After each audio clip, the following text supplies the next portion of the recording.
If you're into Linux, you'll like this challenge.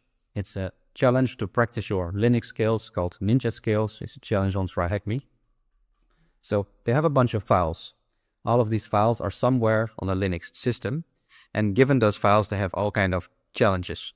For example, which of these files contain internet addresses, which has these digital fingerprints, which file has 230 lines, and other challenges for this question. So once the machine is started, you'll have this terminal where you are inside a Linux system. Now, if we list files and folders, you'll see we have this folder files. But if we enter it and then list the files again, you'll see there's nothing there. So what happens here is these files, they are not inside this files folder, they're all over the system.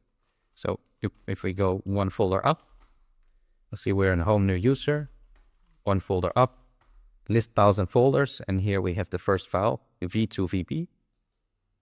You'll see that's this file. Now these files are going to be all over the system. So what we can do is to find all these files. So we can, for example, check here this file and check the permissions. And we see that this file created by this new user.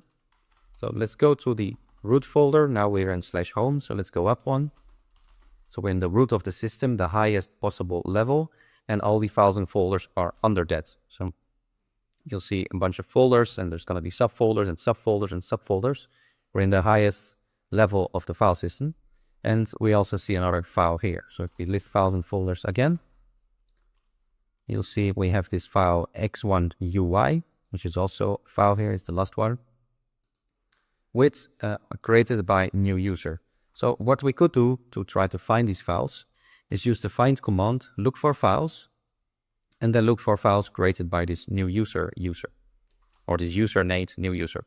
So we can do that with the find command. So we do find /. The type is we're only looking for files, we're not looking for folders. And then created by the user named new-user. If we press enter with this command, it's going to try to find files on the system that are created by this new-user. So let's press enter, and you'll see we get a bunch of stuff here. Now you might want to filter out all these errors. You'll see no such file or directory. We can do that with this line. So greater than /-0. If we do that, the errors are going to be filtered out. Now we have a lot of these proc folder things. They're probably irrelevant. So what we can do is filter that as well. We can do pipe. That's going to pipe it into the command grep. And grep lets you select things. So I'm going to do an inverse select. So I'm going to remove anything with the word proc.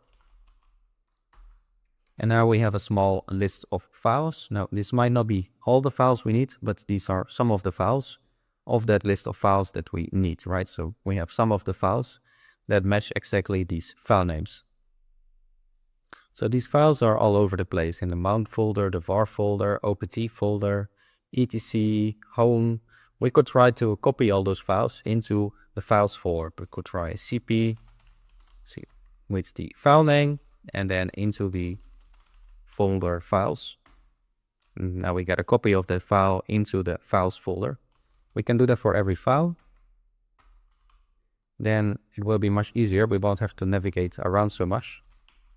So let's copy all the files that we want into that folder files. So we have quite a bunch of files here. Then there's another in opt.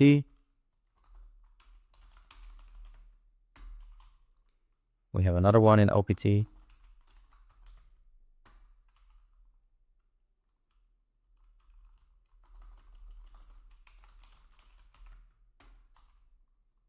Then one etc.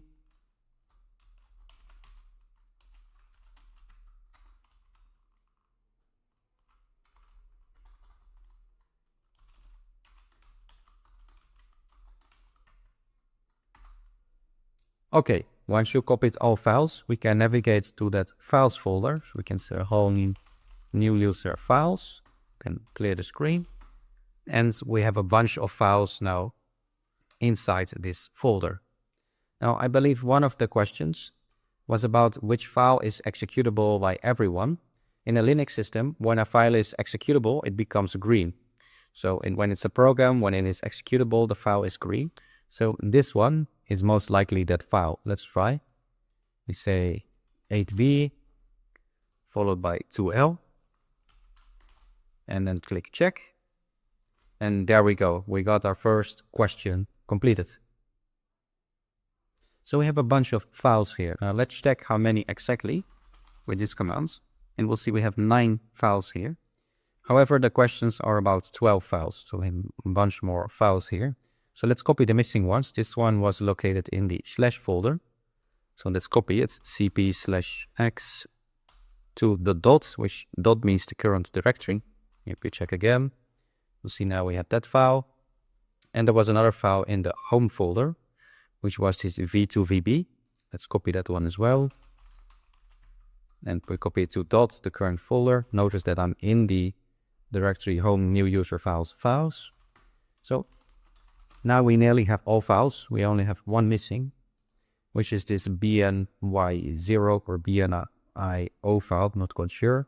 But we have 11 of the files we need. Okay, so we have a bunch of files here, but they are only 11 files. So we're missing just one file, so this file bn0. Now they ask here, which file contains 230 lines? We can check the number of lines in the file using the command wc -l followed by file name. So for example, this file name, and it's going to tell you the number of lines.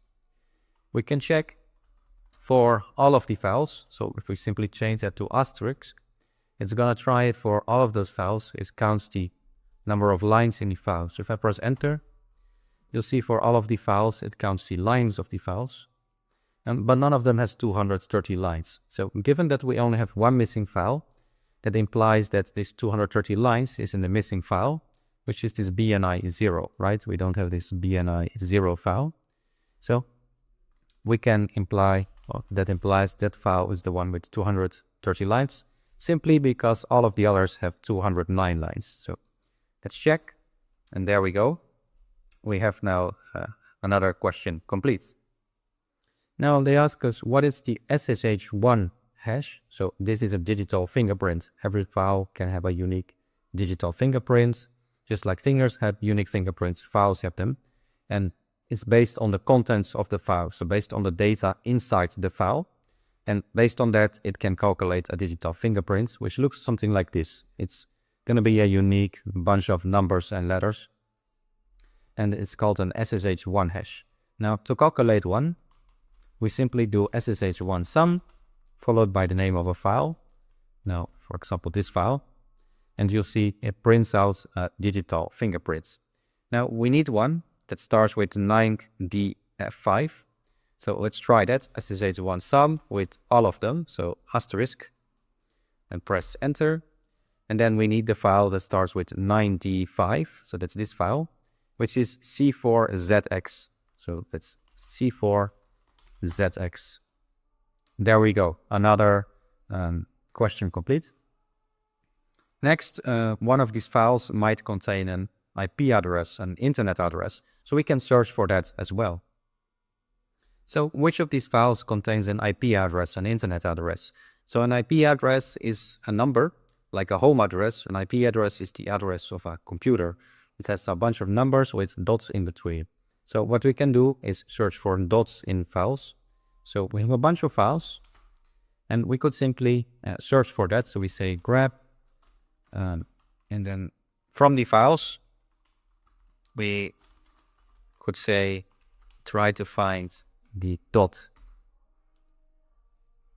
And then, of course, we need to say which files, so that's all of them. Then we see this file, it has a bunch of numbers inside them. So 1.1.1.1. It could be that this is an IP address. So this could be a file name, and you'll see this address 1.1.1.1. So that is that file name. Let's see if we typed it correct. There we go. We found the file with the IP address. So next, they say which of the above files are owned by the best group. So this is simply a group name. Let's take a look. We can Share the screen, type ls minus al. That's gonna print additional information if you do minus al. And you'll see all of these files seem to be owned by new user, but it could simply be coincidental because we copied them. So let's run the find command again that we had before. So in the slash folder, we run the find command, and we search for in the root folder. Type is f and user new dash user. And so type is s. Then we excluded the proc files. And we want to explode the errors. If we do that like this. And